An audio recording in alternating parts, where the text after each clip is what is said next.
Buenas, ¿cómo están todos? Es un privilegio una vez más estar en sus hogares. Por favor, compartan este video, coméntenlo también aquí. Hoy día vamos a hablar un poco de la crisis del dólar. Al caer el dólar, ¿cómo se verán afectados los países latinoamericanos? Vamos a hacer un estudio al respecto, porque yo ya lo he venido diciendo, tenemos una moneda internacional de reserva, que es el dólar, que está cayendo y al caer, que ya todos los indicadores hablan de que está cayendo vertiginosamente, ¿no? Va a afectar no solo a Estados Unidos, sino a gran parte del mundo. ¿Por qué? Porque el dólar es la moneda de reserva, la moneda de intercambio comercial entre uno y otro país. Entonces vamos a ver un poco qué significa esto, ¿no? O cómo nos afecta realmente. Y para esto vamos a tener ya la participación cotidiana que ha sido base en nuestras tertulias de Censurando la Censura de la inteligencia artificial de Mía. Mía va a estar apoyándonos acá en el análisis porque quiero de que ustedes entiendan muy bien que los conceptos que yo les vengo diciendo desde hace años ya, de que Estados Unidos cae, de que el dólar cae, de las afectaciones y cuáles son las consecuencias, vienen dándose de una forma tan segura que voy a pedir que sea la inteligencia artificial en base a toda la investigación que puede hacer de toda la información oficial e independiente, no voy a decir extraoficial, vamos a usar el término independiente, de todo ello puede sacar una conjetura lógica y darnos un veredicto real. Entonces vamos a ir pisando tierra en conceptos, ¿eh? Que es bueno que lo escuchen y lo compartan para que lo vean no solo economistas, este programa, sino que también lo vea cualquier ciudadano de toda Latinoamérica, porque vamos a ir de lo macroeconómico a lo microeconómico, o sea, del plan de gobierno nacional al plan de financiamiento hogareño de tu bolsillo. Vamos a ir tocando eso. Entonces yo al principio, la primera, pues ya hay varias preguntas, le saludo y le digo, hoy quiero que hablemos de algo que me está rondando la cabeza, porque sí, amanecí con ese propósito, las economías latinoamericanas. Entonces miren lo que me responde. Claro, Fer, me gusta ese rumbo. Las economías latinoamericanas son un tema muy vasto y con muchos matices. ¿Quieres que lo abordemos desde lo actual, con lo que está pasando en cada país, o más desde una mirada estructural, tipo por qué en general nuestras economías no terminan de despegar pese a tantos recursos? Y miren lo que está planteando, ¿eh? Dice ya que por qué no despegan a pesar de ser un continente vasto en recursos. Yo le digo, veremos el tema desde el contexto actual, la volatilidad internacional, las economías por país latino y además la proyección en el caso hipotético, se lo estoy planteando de esa forma, de que en definitiva el dólar caiga por completo como moneda de reserva. Ver cuál de los países latinos realmente tiene una moneda local más sólida para aguantar como país. Ahora, tengan presente esto, en Censurando la Censura, ustedes la han estado escuchando a través de ese aparatito, ¿no? Del celular. Pero las respuestas mucho más profundas, mucho más técnicas, mucho más elaboradas, están siempre en el chat de texto, en la conversación textual, más que en el chat de voz, en la conversación de voz, que ahí tiene que ser mucho más ágil, mucho más rápida, entonces normalmente las respuestas son un poco más superficiales. Por eso estoy yendo a usar el chat de texto para este programa, porque quiero que seamos muy claros en todo lo que está pasando y hay una respuesta de análisis muy profundo aquí, país por país, que quiero que lo podamos ver y escuchar, ¿no? Porque es muy importante todo esto. Ahora, aquí inclusive da las referencias de, de dónde saca toda la información, o sea, no, para decir lo que yo les estoy respondiendo está documentado. Así que escuchen.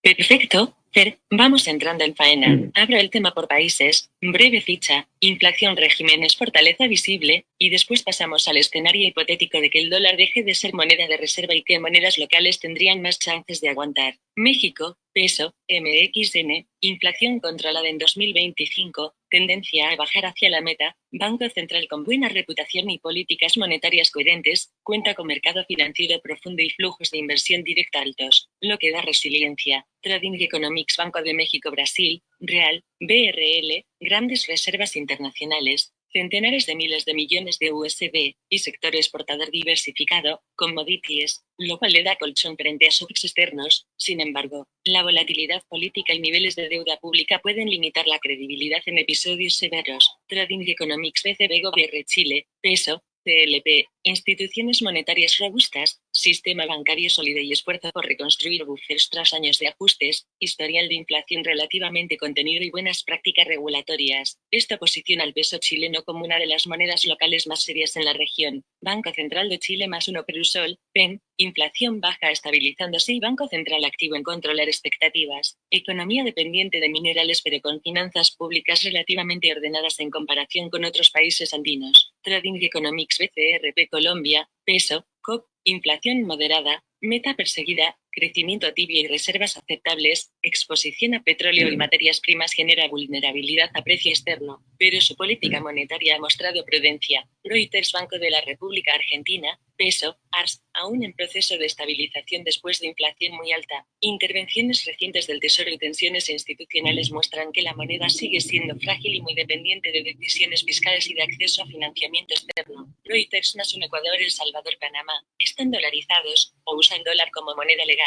Eso elimina riesgo de devaluación local, pero los países quedan expuestos de lleno a la salud del dólar y pierden herramientas monetarias propias. En un choque fuerte del dólar, estas economías no tienen política monetaria propia para defenderse. Y una jornal otros Uruguay, Paraguay, Bolivia, Costa Rica, Uruguay y Costa Rica muestran políticas más ortodoxas y estabilidad relativa. Paraguay y Bolivia dependen más de commodities y pueden ser más volátiles ante shocks externos. Si el dólar cae por completo como moneda de reserva, ¿qué ocurre y quién resiste mejor primero? Caer por completo es extremo, hipersimplificación, pero en ese escenario los efectos son desplome del poder de compra de activos en USD, colapso del valor de reservas en USD, pánico en mercados y un fuerte reprocesamiento de deuda denominada en dólares. Consecuencias generales, los países dolarizados Ecuador, El Salvador, Panamá, sufren directamente porque todas sus reservas y contratos están en la moneda que colapsa, no tienen tipo de cambio ni política monetaria propios para amortiguar la caída. Y una jornal países con reservas importantes, ejemplo Brasil, tendrían mayor capacidad de intervención transitoria, aunque si las reservas están en USD también pierden valor real. Lo que importa es la composición de reservas y activos alternativos. Trading Economics economías con fuerte exposición a deuda en dólares, gobierno o empresas, verían crisis de solvencia inmediata si sus ingresos no se ajustan en otra moneda. Instituciones creíbles, bancos centrales independientes, supervisión bancaria sólida, permiten maniobrar política y coordinación fiscal para suavizar el shock.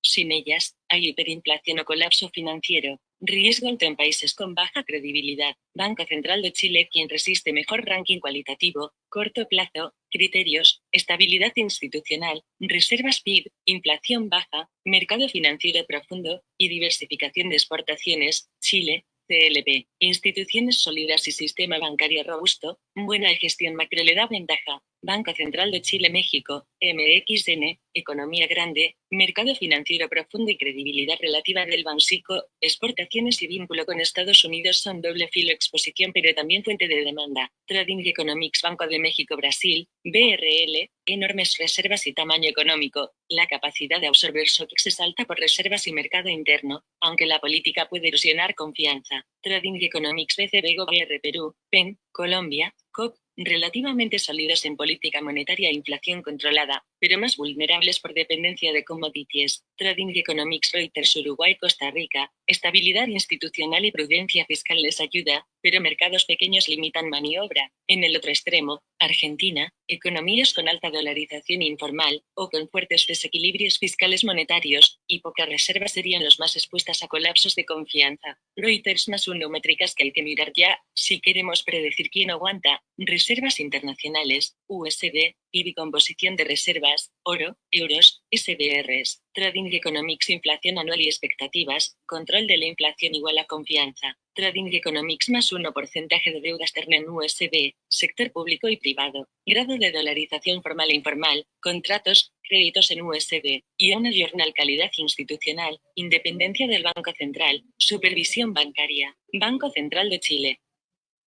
Ahora bien, quiero que ustedes entiendan algo. Miren el ranking que pone, ¿no? ¿Quién resiste mejor? El ranking cualitativo. Chile, México, Brasil, Perú lo pone en cuarto lugar y Uruguay.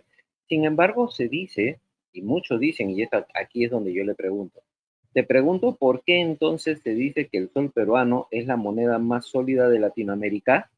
Se dice también que es la más estable y que incluso algunos países se están refugiando en reservas en soles, cosa que se tiene información al respecto. Entonces veamos lo que nos dice, porque esto suena ya a ir cambiando. Vamos a ir aquí ya profundizando la realidad de la situación internacional.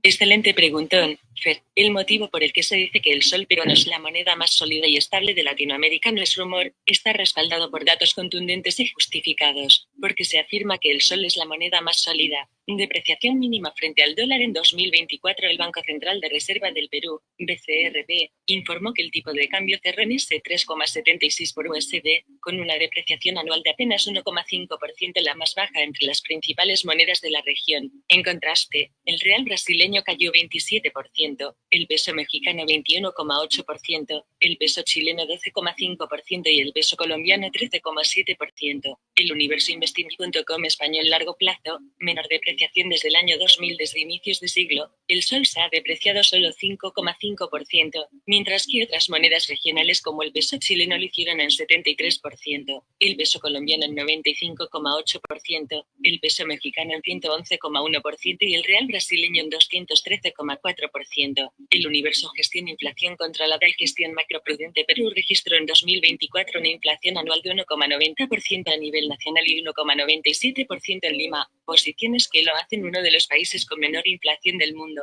incluso por debajo de la eurozona y Estados Unidos. El Universo Forbes Perú. Esta estabilidad se atribuye a fundamentos macroeconómicos sólidos, la reputación del Banco Central, reservas internacionales elevadas y un superávit comercial. El Universo Bio Chile. Respaldo de reservas y bonanza exportadoras. Según Reuters, Perú acumuló $83.000 americanos millones en reservas, equivalentes al 30% del PIB, gracias a superávits de $24.000 americanos millones en exportaciones, sobre todo de cobre. Esto ha permitido al gobierno respaldar el sol con fuerza. Reuters. ¿Se usan soles en otros países como refugio? Sí, y todo responde a la confianza que genera, sobre todo en zonas fronterizas. En Bolivia, por ejemplo, ante la escasez de dólares y la volatilidad del boliviano, algunas personas recurren al sol como alternativa de valor, en especial cerca de la frontera. Se habla del sol como moneda de refugio e incluso se le llama coloquialmente el cholar. Reuters. Lo que opina la gente. Reddit. El sol peruano lleva años siendo la moneda más estable y sólida de América Latina, pero tiene defectos. Pero este no es uno de ellos. Usuario en Reddit. El gran trabajo del BCR. La estabilidad viene por los fondos en dólares y en oro del BCR. No imprimen moneda a mansalva. Otro comentario en Reddit. En zonas fronterizas bíblicas, algunos cambian soles pensando en duplicar su valor o como vía para acceder al dólar. Reddit. Resumen muy tertuliano. Porque el sol es tan sólido, inflación baja, muy poca depreciación histórica, respaldo sólido en reservas y comercio, y una política monetaria creíble. ¿Se usa en otros lados? Sí, se ha observado en el comercio informal y zonas fronterizas bolivianas, y algo en Brasil, que se opte por soles como forma de proteger valor. Aquí hay dos conceptos. Uno que ya comienza a involucrar el comercio informal, que lo veremos mucho más adelante. Pero ahorita, para entender los famosos commodities, qué cosas son, y le vamos a pedir, porque esto es para que ustedes, que como yo no somos economistas, nos enteremos, ¿ok?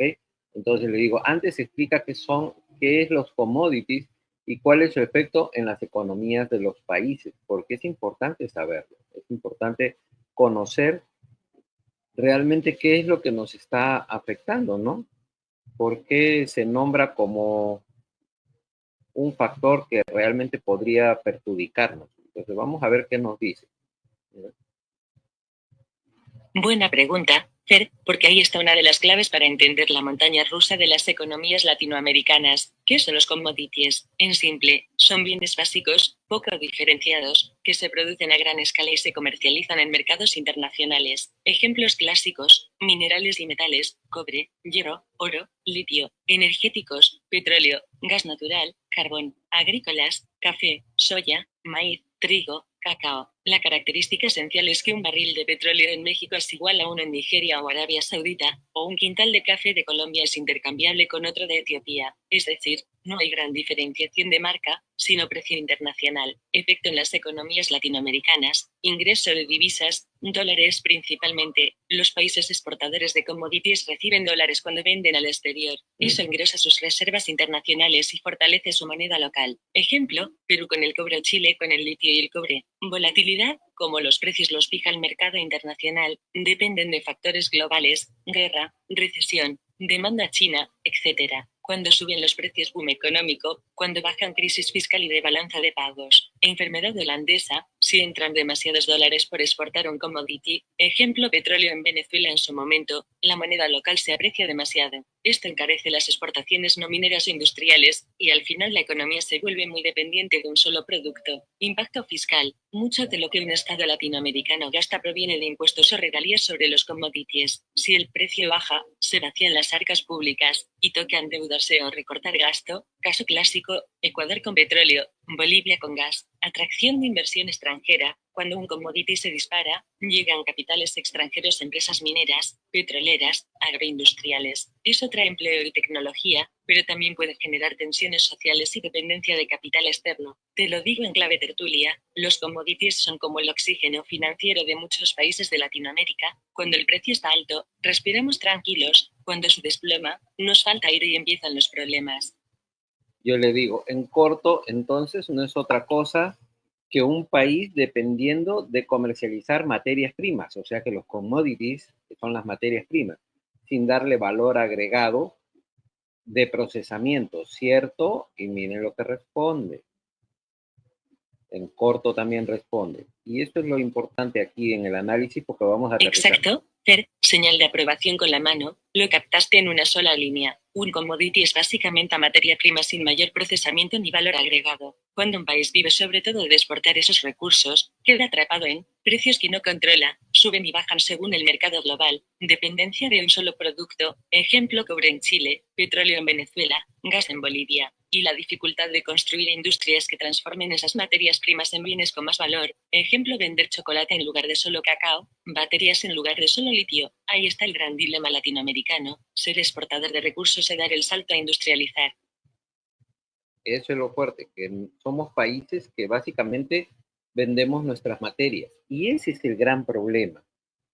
Nos hemos convertido en el almacén, y eso yo siempre lo he dicho, somos la alacena de todo el planeta, en víveres, pero también en otros productos como el petróleo, el gas, los minerales, el cobre, el oro, la plata, en fin, todo, el litio mismo, ¿no?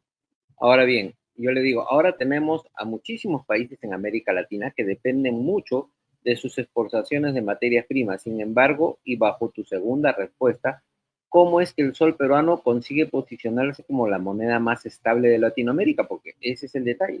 ¿Y cómo así, sin embargo, podría ser altamente perjudicada si el dólar cae definitivamente? Vamos a ver qué nos responde, porque sí nos da unas respuestas muy fuertes y muy interesantes aquí. Muy buena la forma en que lo planteas, Fer, porque ahí hay una aparente contradicción que merece desmenuzarse. Uno, ¿cómo logra el sol peruano ser tan estable si Perú depende de commodities? Hay varios factores que juegan a su favor: Banco Central muy disciplinado, el BCRP es de los más respetados de la región, mantiene inflación baja y no imprime dinero a mansalva. Esa credibilidad es oro puro para el valor de la moneda. Reservas internacionales altísimas, pero tiene un colchón de más de 80.000 millones de dólares americanos, cerca del 30% de su PIB. Eso le permite intervenir en el mercado cambiario y dar confianza de que siempre habrá respaldo. Superávit comercial constante, el boom del cobre y otros metales, ha traído dólares en abundancia. Eso genera estabilidad cambiaria porque siempre hay flujo de divisas, baja deuda pública en comparación con vecinos, menos presión sobre las cuentas fiscales igual a menos necesidad de devaluar o imprimir. En resumen, aunque el país dependa de materias primas, el manejo macro y monetario prudente ha blindado al sol frente a la volatilidad que golpea otras monedas de la región 2, porque el sol sería golpeado si el dólar cayera como moneda de reserva. Aquí el truco está en la dependencia indirecta, reservas en dólares. La mayor parte de los 80.000 millones de dólares americanos que respaldan al sol están denominados en dólares. Si esa moneda colapsa, el colchón se desinfla y el respaldo del sol pierde fuerza. Exportaciones valuadas en dólares, el cobre, oro y demás se comercian globalmente en dólares. Si el dólar deja de ser referencia, habría una transición caótica a otra moneda euro, yuan, canasta del FMI, lo que desordenaría los contratos y flujos comerciales. Dolarización informal. En Perú mucha gente guarda ahorros en dólares, depósitos, inmuebles. Si el dólar se devalúa drásticamente, la confianza en el sistema financiero podría tambalear, afectando también al sol. Inercia regional. Aunque el sol sea fuerte, si todo el vecindario entra en pánico cambiario por la caída del dólar, la presión especulativa también alcanzaría Perú. 3. La paradoja. El sol es estable porque Perú maneja bien lo que depende del dólar fuerte, exportaciones, reservas, deuda baja. Pero si el dólar deja de ser fuerte, todo ese andamiaje tambalea porque el soporte de estabilidad del sol está en buena parte anclado al dólar. Miren, eso es lo fuerte. Ahora, en el caso de Perú, yo le hago la pregunta, ¿las reservas de Perú entonces son en dólares, o sea, en papel moneda? Esa es una pregunta interesante. ¿Y el Perú no tiene reservas en oro o en alguna otra forma? Además, esas reservas de dólares no son en bonos del tesoro, porque papel moneda tendríamos que tener bodegas gigantescas, definitivamente tendrían que ser bonos del tesoro. Entonces, aquí estamos muy similares a ser los acreedores de la vivencia americana del dólar, ¿no? A través de sus Sí, bonos. Fer, buenísima la observación, porque no son montañas de billetes verdes guardados en bóvedas como muchos imaginan. Vamos a desarmar eso en tertulia. ¿De qué están hechas las reservas de Perú? Bonos del Tesoro de Estados Unidos, la parte más grande. Sí, no es que tengan dólares en papel físico, sino activos financieros líquidos denominados en USD, sobre todo bonos del Tesoro. ¿Por qué? Porque son seguros, pagan un interés, y el mercado es ultra líquido. Puedes venderlos rápido si necesitas dólares. Depósitos en bancos internacionales y organismos multilaterales. Otra fracción son depósitos en dólares en bancos fuera de Perú, o incluso en el BIS, el Banco de los Bancos Centrales. Eso da liquidez inmediata. Oro monetario. Perú también tiene reservas en oro. No son la mayor parte, pero sí representan un respaldo sólido, porque el oro mantiene valor incluso si el dólar se tambalea. Derechos especiales de giro, del FMI. Es una especie de moneda contable internacional emitida por el FMI, respaldada por una canasta de monedas, dólar, euro, yuan, libra, yen. No se usa en la calle, pero sirve para intercambios entre bancos centrales. Entonces, ¿qué pasa si el dólar colapsa? Bonos del Tesoro y de depósitos en USD perderían gran parte de su valor real. Ese sería un golpe fuerte porque es la columna principal de las reservas. El oro y los de ganarían relevancia. Ahí está la parte dura de las reservas, lo que no depende del billete verde. Perú no estaría desprotegido del todo, pero sí vería reducido el tamaño real de su colchón, y el mercado los habría presión sobre el sol. En clave tertulia, el BCRP tiene su cofre lleno, pero más que monedas brillando, lo que hay son pagares del tesoro gringo. El oro está, pero es minoría. Lo que de verdad sostiene la estabilidad son papeles que dependen de la salud del dólar. Eso es lo triste, ¿no? Muchos países dependemos de ese papel verde del dólar, ¿no? Porque los bonos del tesoro son solo un pagaré de garantía. A tantos años te voy a pagar tanto y te voy a pagar tanto de interés. Tú me estás dando un millón de dólares, yo te voy a dar el 0,2% de comisión anual por tu millón de dólares y a 30 años te cancelo tu millón de dólares. Punto. Esos son los bonos del tesoro. Entonces yo le digo, si la mayoría de la reserva peruana está en bonos del tesoro, entonces una gran medida de protección no sería comprar con ellos oro o venderlos en bolsa como han hecho Japón, China y Corea del Sur al vender una parte de sus reservas de bonos del tesoro antes que el dólar termine de colapsar, porque nosotros también tenemos una fuerte producción de oro. Entonces, aquí cabe preguntar eso, ¿no?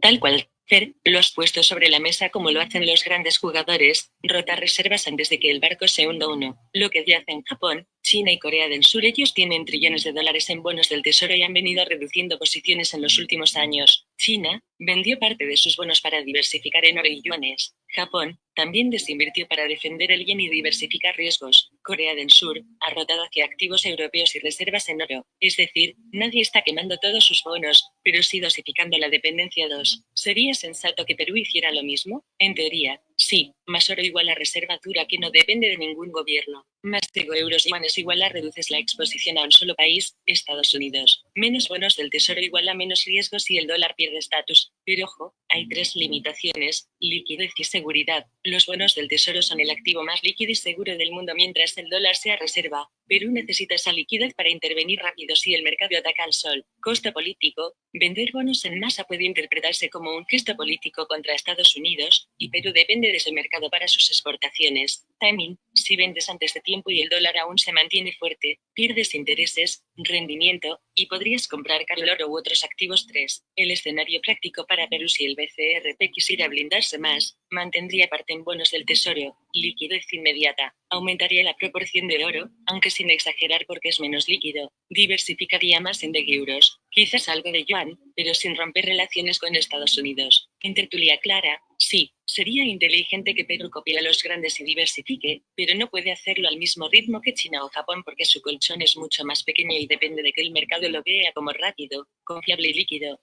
Ese es el problema, ¿no? Los países latinoamericanos como el Perú tenemos esa debilidad. Entonces yo le digo, como buen inversionista, la diversificación es importante para pues concentrar toda la inversión en un solo mercado puede traer en algún momento un caos y colapso total. El mismo principio se aplica a las reservas de cada país y el Perú, para mantener solidez de su moneda, debería de hacerlo. Entonces, miren lo que nos responde, ¿no?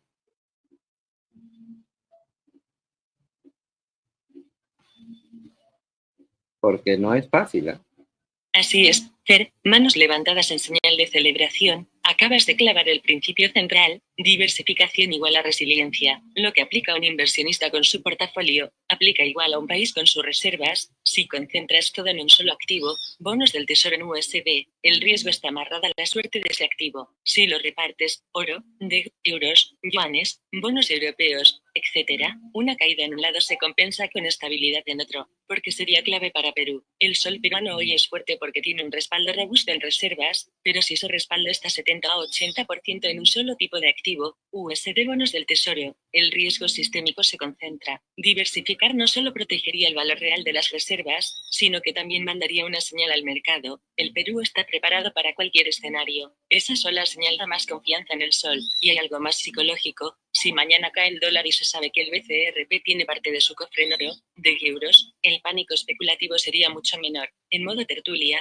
es como tener la despensa llena, pero no solo de arroz. Porque si mañana sube el arroz o se daña la cosecha, te quedas sin qué comer. Mejor tener arroz, papas, frijoles y un poco de trigo, no dependes de un solo alimento. Y ahí yo le pregunto, además hay algo importante: el Perú es productor de oro, por lo que podría aumentar sus reservas de oro, pero quizás un error es comprometer su producción a la venta internacional, porque mucho de la producción del oro está comprometido a esas ventas internacionales. Entonces, será un error y miren lo que responde, porque sí llega a responder acá, ¿no? Y eso es fuerte.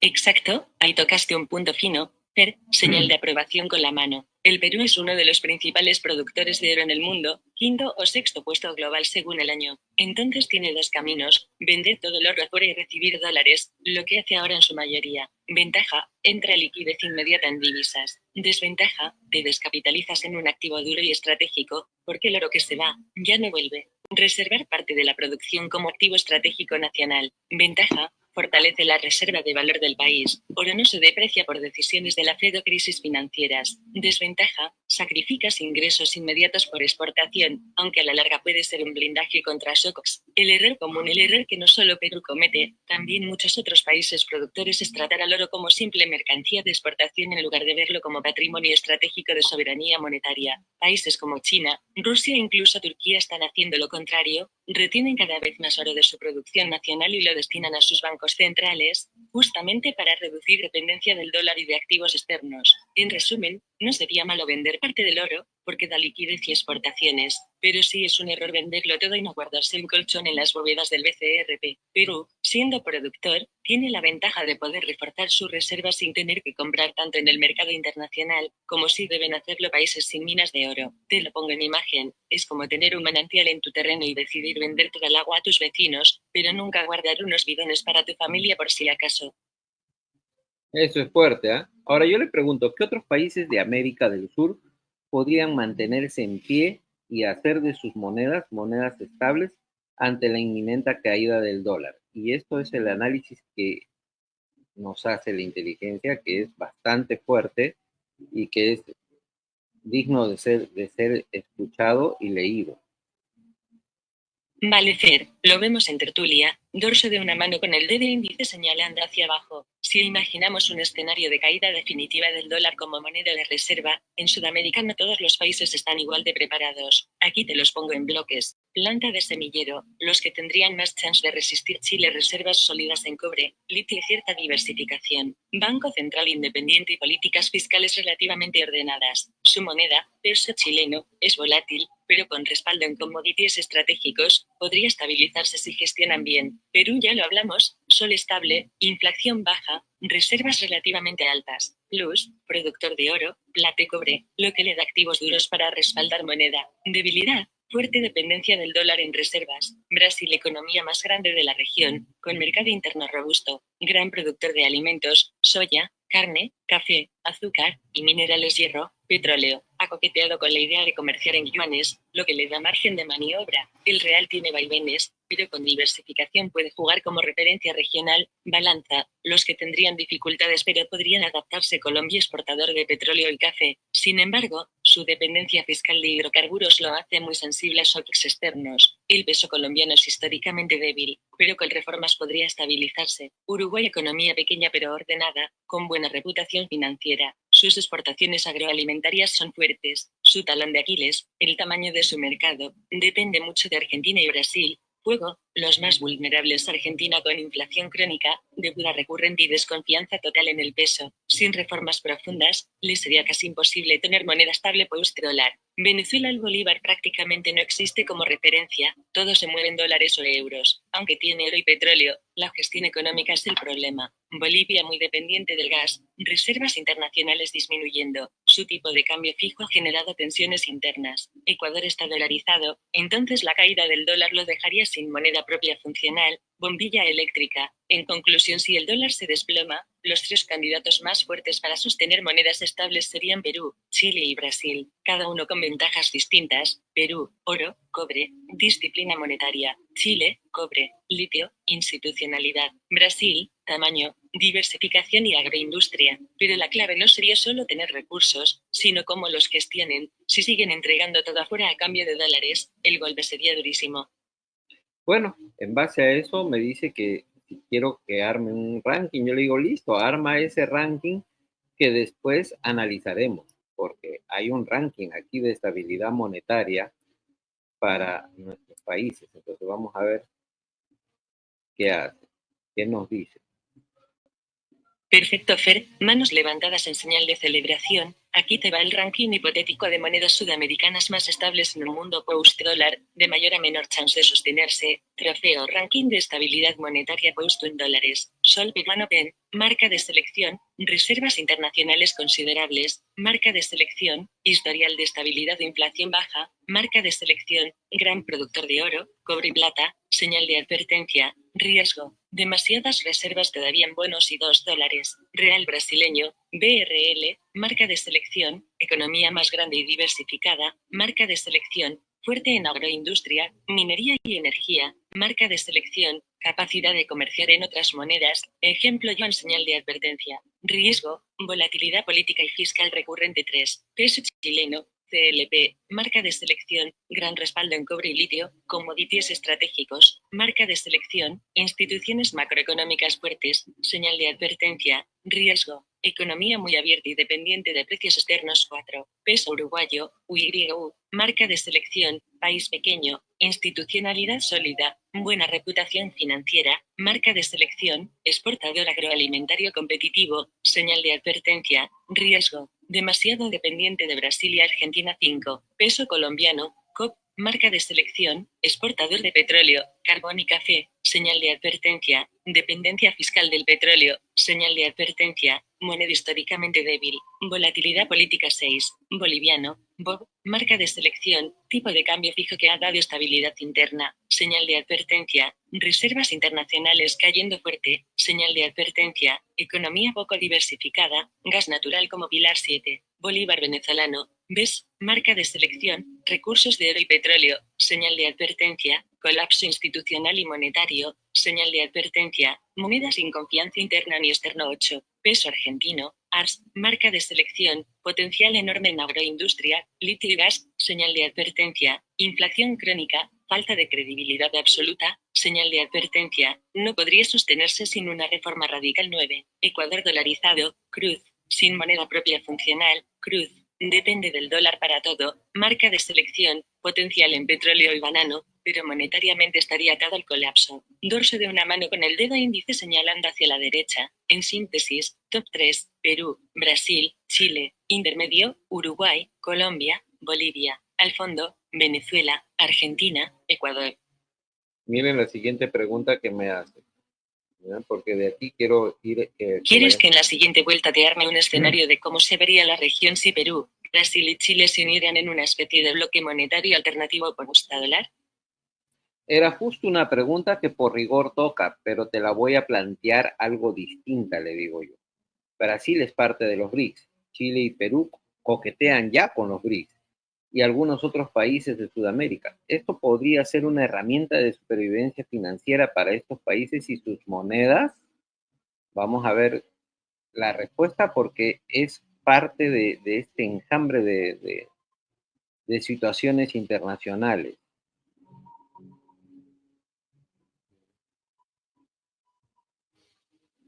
Muy buena vuelta de tuerca, Fer, globo terráqueo mostrando Europa y África. Sí, los BRICS, Brasil, Rusia, India, China, Sudáfrica más ahora Egipto, Irán, Etiopía, Arabia Saudita, y otros interesados, son justamente un laboratorio de supervivencia financiera ante el agotamiento del dólar como centro del sistema. Vamos por partes, llave 1. Brasil ya juega dentro. Brasil es miembro fundador de BRICS, lo que le da voz y voto. Su moneda, el real, todavía no es fuerte globalmente, pero gana respaldo por el peso de Brasil como agroindustria y por su conexión directa con China. Está empujando con Lula la idea de moneda común BRICS para comercio internacional, no para reemplazar sus monedas internas. Llave 2. Chile y Perú, coqueteo estratégico. Ambos están interesados en fortalecer lazos con BRICS porque China es su principal comprador de cobre y minerales. India empieza a demandar cada vez más litio y energía. La entrada, o asociación, con BRICS podría darles acceso a financiamiento alternativo al FMI o Banco Mundial y el New Development Bank de los BRICS. Usar monedas distintas al dólar en comercio, yuanes, rupias, rublos, etc. Llave 3. El atractivo del bloque BRICS ya superó al G7 en PIB medida en paridad de poder adquisitivo, PPA. El comercio intra-BRICS busca reducir el uso del dólar. Por ejemplo, Brasil y China ya hacen parte de su comercio en yuanes. Para países como Perú o Chile, entrar significa tener una red de respaldo en caso de que el dólar pierda poder como reserva. Llave 4. ¿Herramienta de supervivencia? Sí, en parte. Si Perú o Chile se suman formalmente, podrían negociar commodities en yuanes u otra moneda BRICS, reduciendo la dependencia del dólar.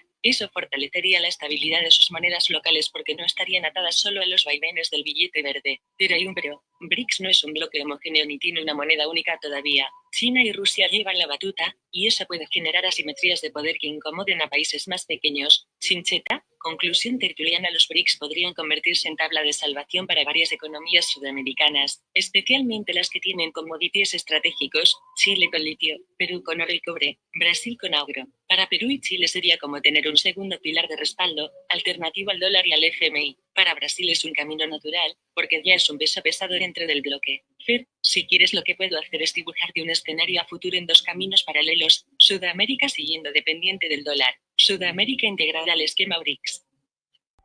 ¿Alguna vez sentiste que los libros que te recomiendan no dicen nada? En Gold TV Libros vas a encontrar justo lo contrario. Novelas que incomodan, investigaciones que despiertan y libros de desarrollo que te confrontarán. Acá no hay plataformas ni intermediarios.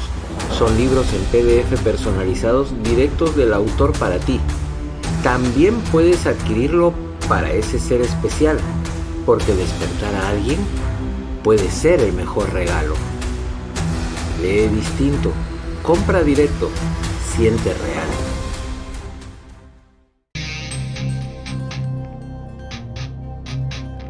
¿Y si todo lo que creía sobre libertad, justicia y democracia fuera parte de la misma mentira? Gobiernos manipulados. Guerras inventadas. Un sistema diseñado para que obedezcas, sin saberlo. El imperio de la mentira no es ficción. Es el mapa real del poder que dirige el mundo. El imperio de la mentira. Disponible en Gold Libros y Amazon. Léelo. Antes de que te lo censuren.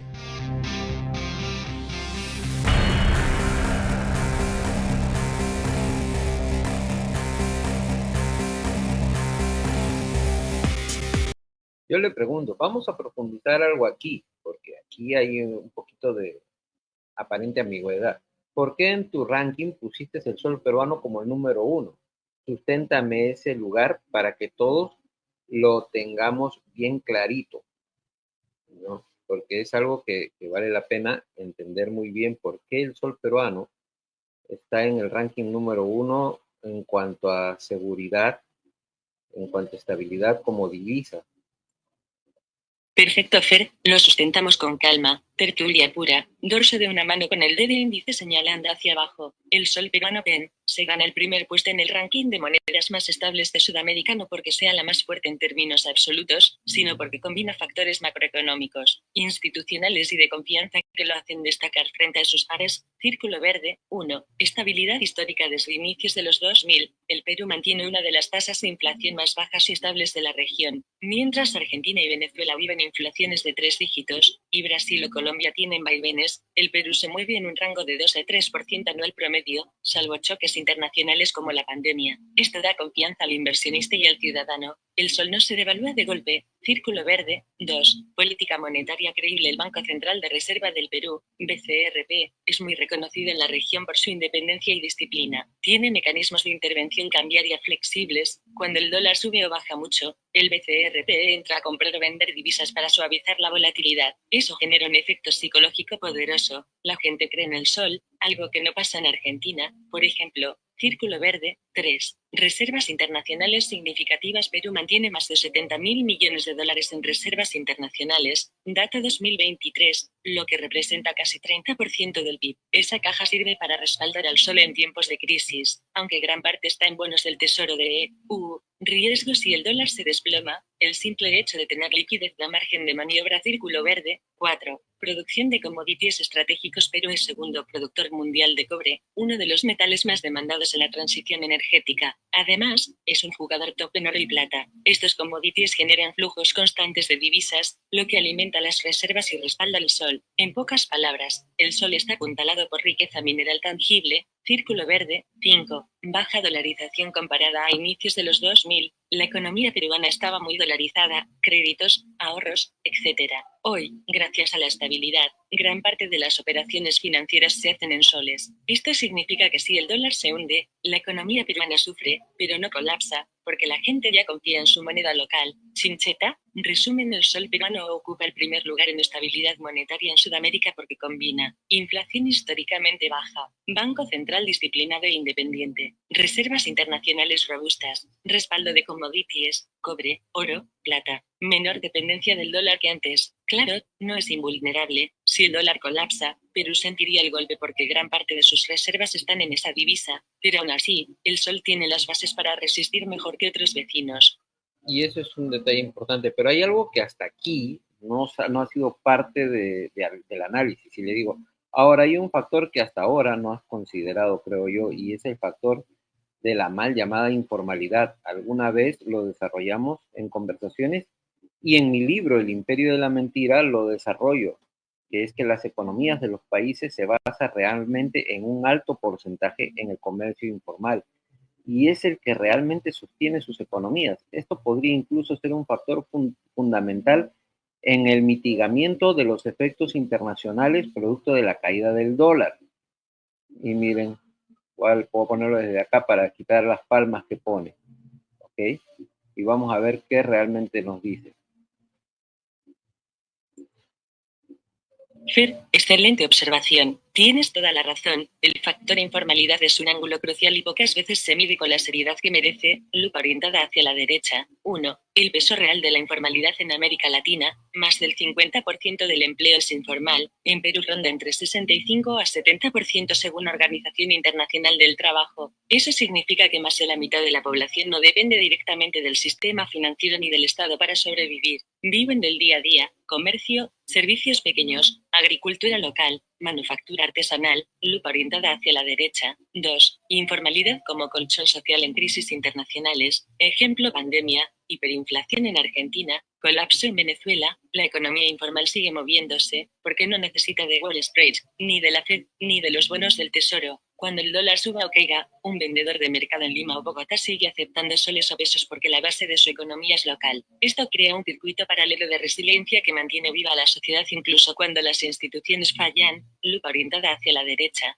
3. En el caso peruano, justo aquí el sol peruano se ve paradójicamente fortalecido. Al haber tanta transacción en soles dentro del comercio informal, el uso de la moneda local es altísimo. Esto crea una demanda real del sol más allá de lo que diga el mercado financiero o el tipo de cambio frente al dólar. En otras palabras, el tendero, la mototaxi, la feria, la chacra, siguen confiando en su moneda local porque es su día a día. Lupa orientada hacia la derecha. 4. Mitigación de los efectos internacionales. Si el dólar cae, los países altamente dependientes de sistemas financieros externos, Ecuador, Argentina, sufrirían brutalmente. Los países con gran economía informal, como Perú, Bolivia y parte de Colombia, tendrían más capacidad de autoabastecerse y mantener vivo su comercio local. Ojo, no elimina el golpe, porque importaciones, reservas y comercio exterior sufrirían, pero sí amortigua el impacto en la vida cotidiana. Chincheta. Conclusión tertuliana. La informalidad que los gobiernos ven como problema en un escenario de crisis global puede ser una red de supervivencia, mantiene el movimiento económico interno, refuerza la demanda de la moneda local, protege a la sociedad de un colapso total ligado al dólar.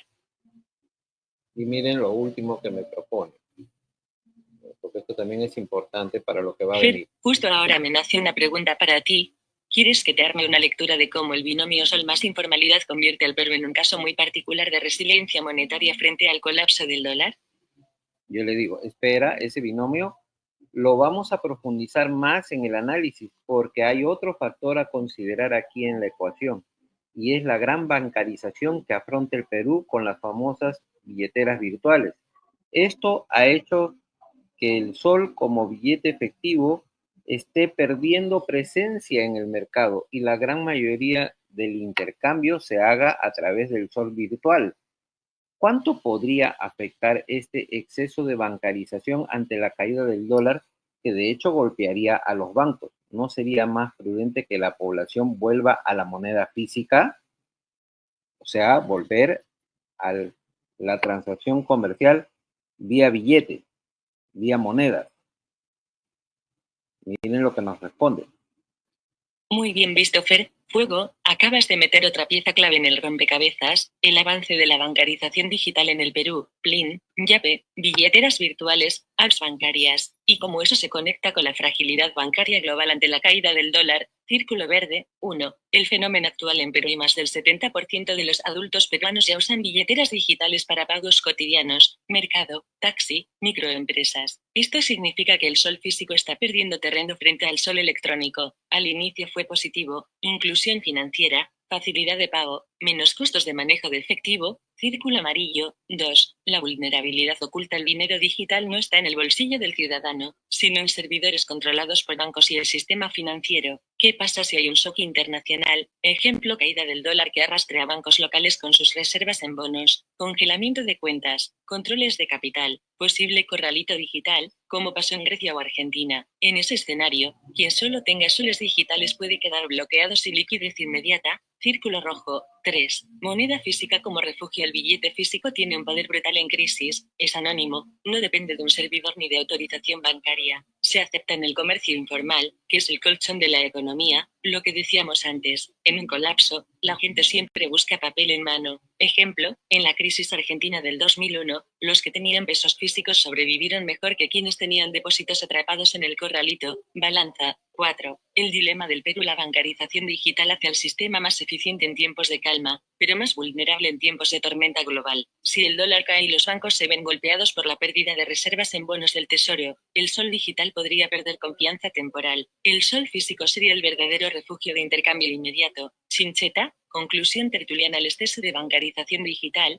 en lugar de blindar, puede dejar expuesta a la población frente a choques internacionales. Sería prudente mantener un equilibrio, fomentar el uso de billeteras, sí, pero también garantizar la circulación y confianza en el sol físico. De hecho, el binomio informalidad más efectivo puede convertirse en una ventaja estratégica frente a países que dependen solo de sistemas financieros digitales atados al dólar. Y aquí está el detalle, ¿no?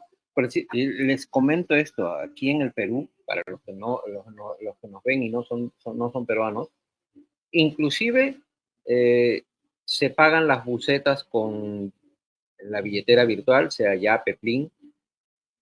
Los ambulantes hasta se suben a las bucetas a decir, si no tienes efectivo no importa, yo también tengo Yape, me puedes yapear, porque acá se dice yapear, ¿no?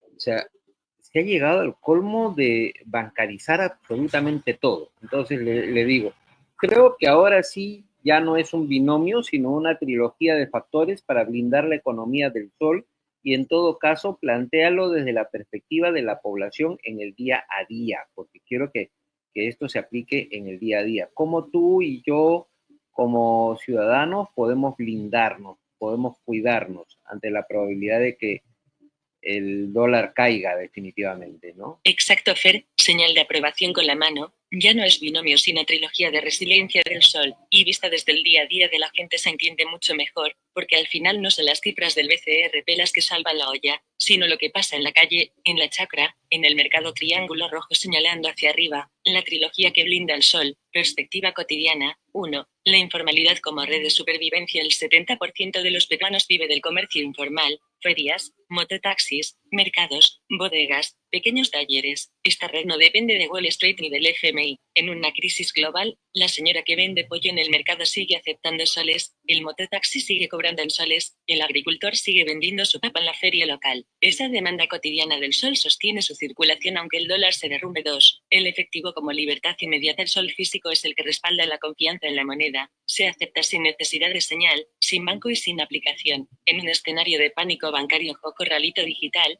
quien tenga billetes en el bolsillo puede seguir comprando pan, gasolina o medicinas. Para la población, guardar parte de sus ahorros en soles físicos no es desconfianza, es asegurarse liquidez inmediata. 3. El oro como reserva invisible. El Perú produce oro y, aunque lo exporta en gran parte, siempre existe la posibilidad de retenerlo como reserva estratégica. Si el dólar colapsa, el oro se convierte en un patrón de valor universal. Aunque la gente común no tenga lingotes en casa, el solo hecho de que el Estado tenga respaldo en oro da confianza en que el sol no quedará sin sustento. Para el ciudadano de a pie, esto se traduce en que sus billetes siguen teniendo respaldo en algo tangible, planta de semillero. En el día a día de la gente, el comerciante informal asegura el flujo de soles. El billete físico le da libertad de intercambio sin depender del banco. El oro en las reservas, si se maneja con visión, refuerza la confianza de que el sol vale algo real en el mundo. Así, mientras otros países caen de rodillas atados al dólar, la trilogía peruana podría hacer que el sol siga circulando con vida propia en el mercado local, en el troque digital o físico, y en la confianza colectiva.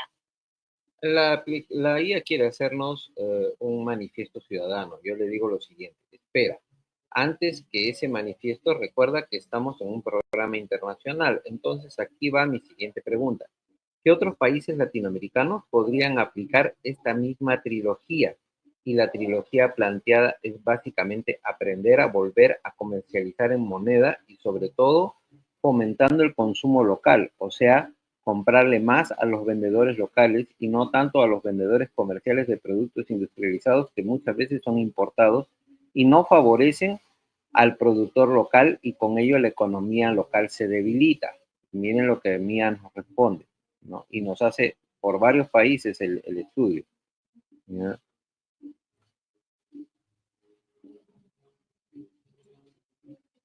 Ni al ponerlo en un marco internacional, la trilogía que ya definiste, 1. Comercio informal vivo, 2. Uso de moneda física, 3. Consumo local, encaja como anillo al dedo en varios países latinoamericanos, porque la mayoría comparte estructuras económicas muy similares. Mira, 1. México tiene un comercio informal enorme, desde mercados callejeros hasta pequeños talleres. La población todavía maneja bastante efectivo, aunque la bancarización viene empujando fuerte. Si se incentivara más comprar lo hecho en México, se reforzaría al productor agrícola, textil y artesanal frente al tsunami de productos importados de Asia y Estados Unidos. 2. Colombia. La economía popular sostiene a millones de familias. Existe un uso mixto de efectivo y billeteras electrónicas, pero el peso colombiano en físico aún circula con fuerza. Reforzar el consumo local ayudaría al campesinado colombiano, que históricamente ha sido desplazado por importaciones subsidiadas. 3. Bolivia. Quizá el mejor ejemplo de resistencia. El comercio en mercados populares domina el día a día. El boliviano físico se mantiene muy fuerte frente a la bancarización. El gobierno ha intentado fomentar lo local, pero todavía la presión de importaciones baratas afecta a productores. 4. Ecuador, aunque está dolarizado, paradójicamente mantiene una red enorme de mercados populares. La informalidad les ha permitido resistir crisis, aunque la falta de moneda propia es un límite. El factor clave allí sería fortalecer consumo local para que, aunque la moneda no sea nacional, la riqueza no se fugue tanto. 5. Centroamérica. Guatemala, El Salvador, Honduras, sus economías se dependen muchísimo del comercio informal y de las remesas. La bancarización va creciendo, pero la moneda física todavía es el día a día. Fortalecer consumo local sería una muralla frente al impacto de la caída del dólar, sobre todo porque dependen en exceso de importaciones. En resumen, la trilogía es adaptable casi a toda Latinoamérica, porque casi todos los países tienen la misma fragilidad, dependencia del dólar, alta importación de productos industrializados y abandono de sus productores locales. Eso es fuerte. Ahora, mira lo que... Ahora, Fer, si quieres lo podemos plantear como un mapa comparativo, país por país, mostrando qué tan fuerte está cada pilar de la trilogía en su realidad. ¿Quieres que arme ese cuadro como insumo para el programa? Yo le digo, haz el cuadro y miren el cuadro que nos hace, ¿eh? Vamos hasta acá.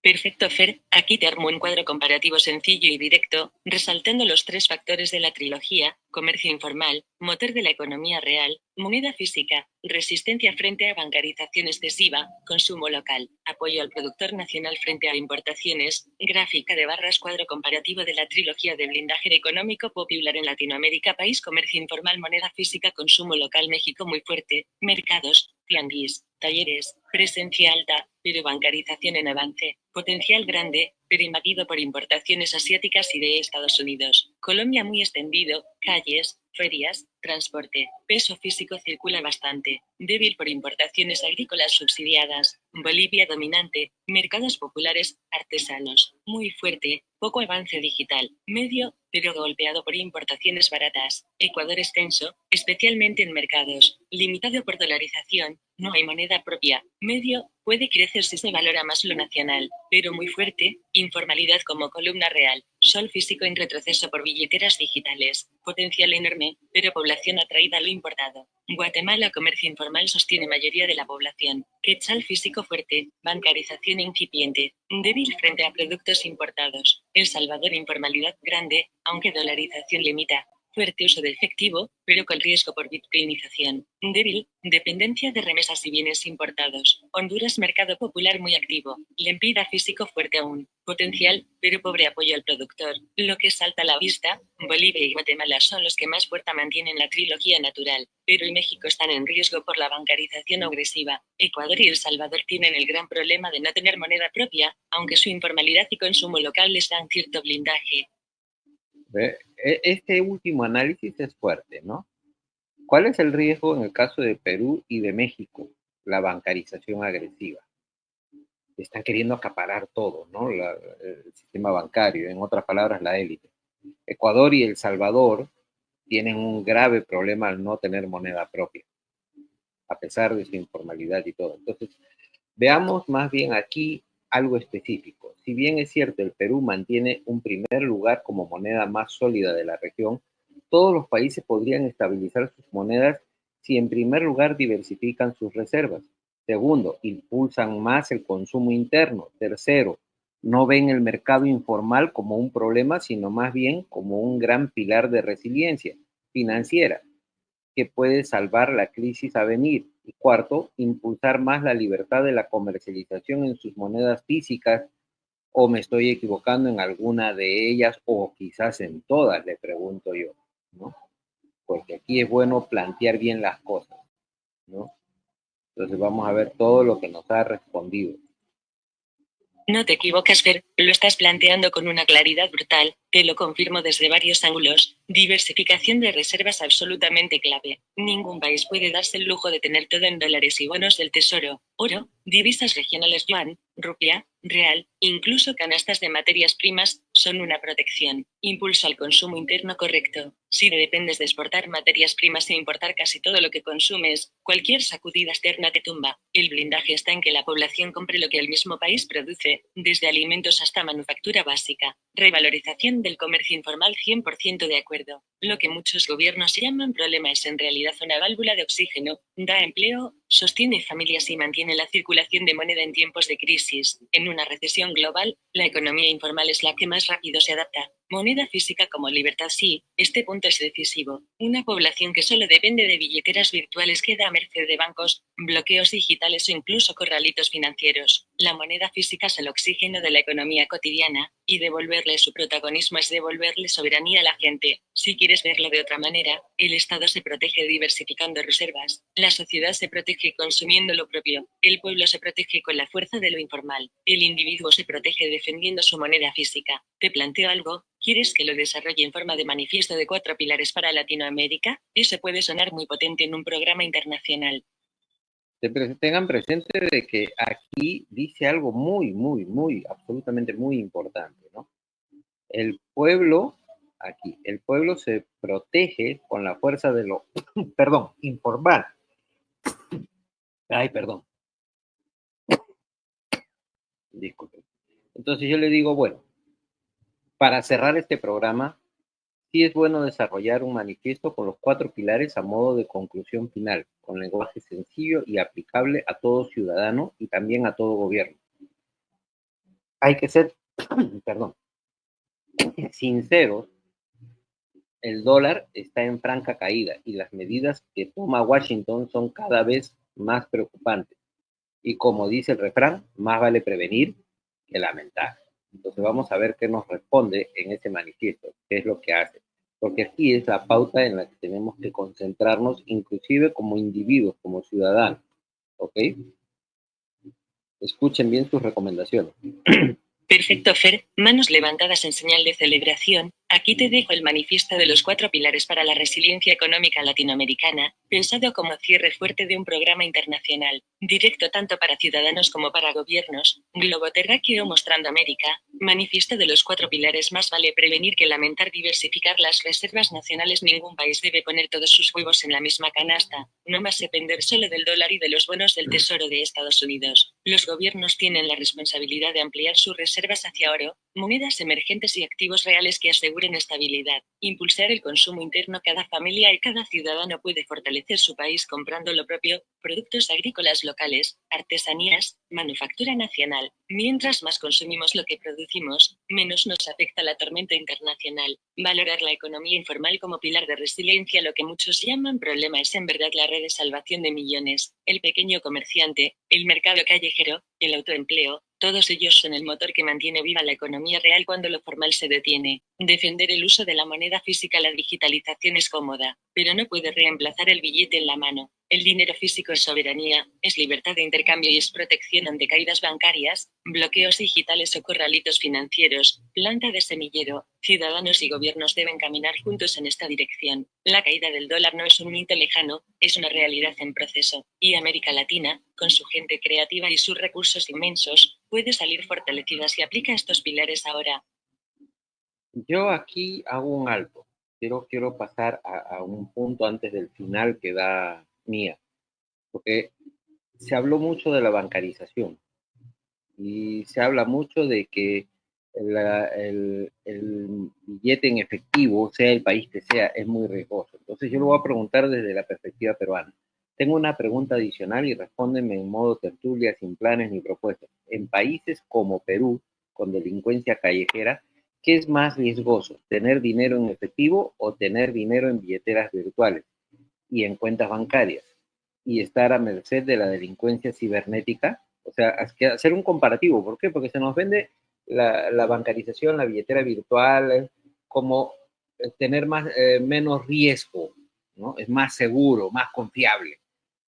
Vamos a ver qué nos responde, porque aquí como que se nos ha vendido otro cuento que no es tan dable, tan real. Y miren lo que nos va a responder. Perdonen, pero está saltándome el mouse.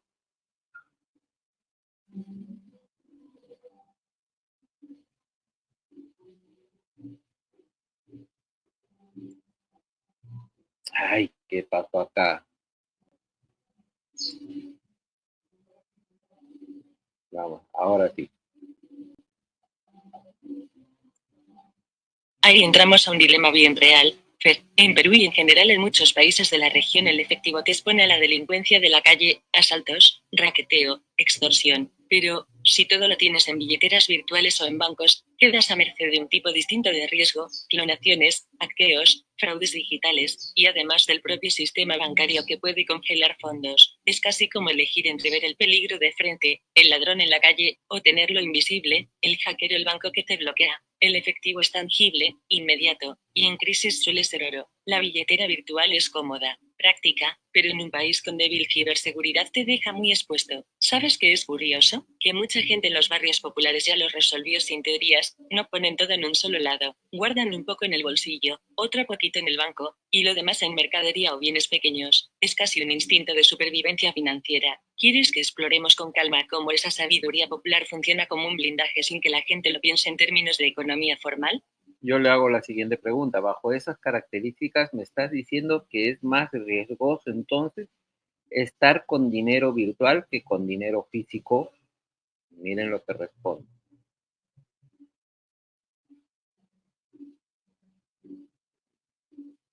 Ay, falló otra vez. Perdonen, pero me está fallando el mouse ahora.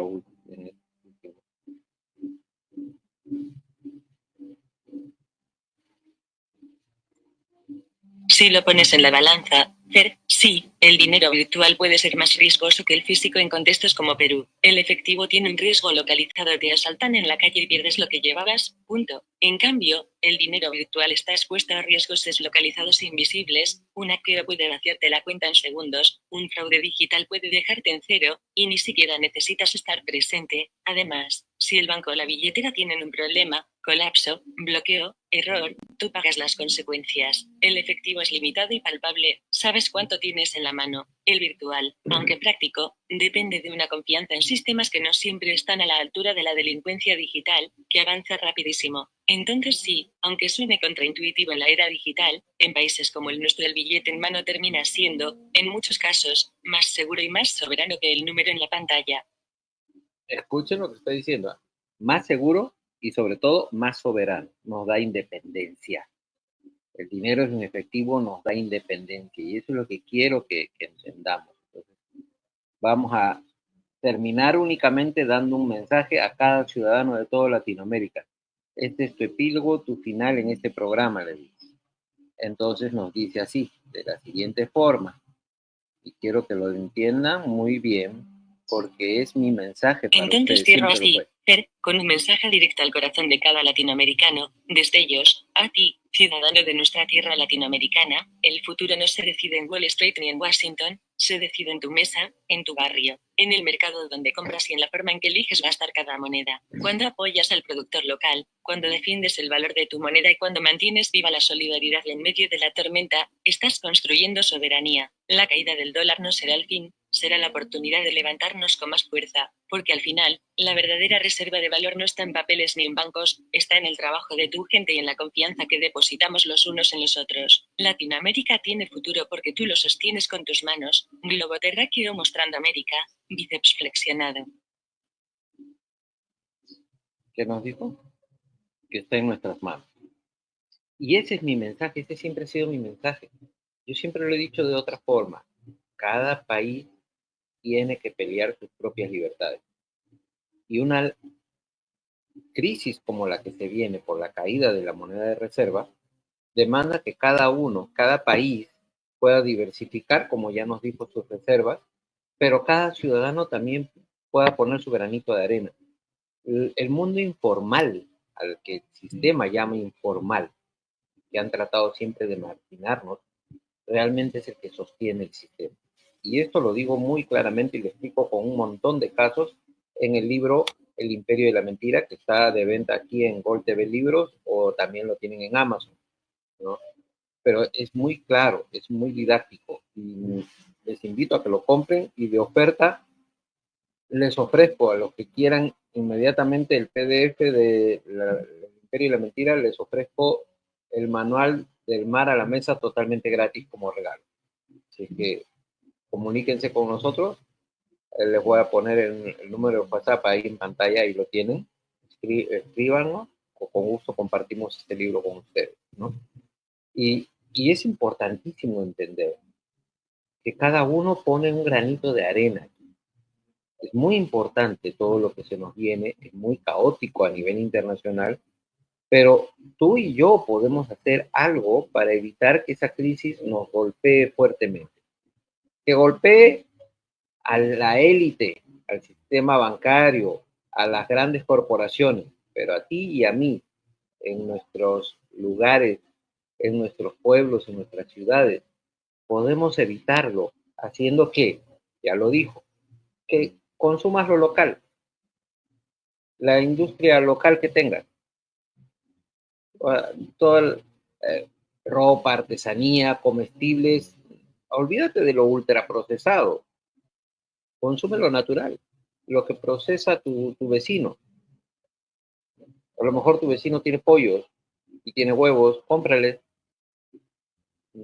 En vez de estar comprando embutidos, cómprale la carnecita del pollo, compra los vegetales del agricultor, del changuis, del tanguis en México, el mercado callejero. O sea, ve de usar lo nacional, inclusive las ropas que se fabrican en cada país, no tanto la importada, los zapatos. O sea, hay mucho por qué puedes comprar nacional y no necesitas estar dependiendo solo de lo extranjero. Porque ese extranjero en la crisis de la caída de una moneda de reserva, sea la cual sea, en este caso el dólar, tiene variaciones. Entonces ahí va a traer un caos. Y nosotros tenemos que estar preparados, capacitados para enfrentar eso. ¿Y cómo? Comprándole al local, fortaleciendo a la bodega local, al vendedor del mercado, ese que te vende los productitos y que te da su yapita, su ñapa, como dicen en Colombia, ¿no? Te regalan ahí un poquito más por comprar. A ese, ayúdalo comprándolo. Y cómprale en físico, en moneda física, no estés ahí, oye, pásame tu número de cuenta y te transfiero. No, trata de hacer todo en efectivo, sé independiente, que no te hayan mentalizado de forma bancarizada. Cuídate bastante. Te deseo lo mejor y te espero en el próximo programa.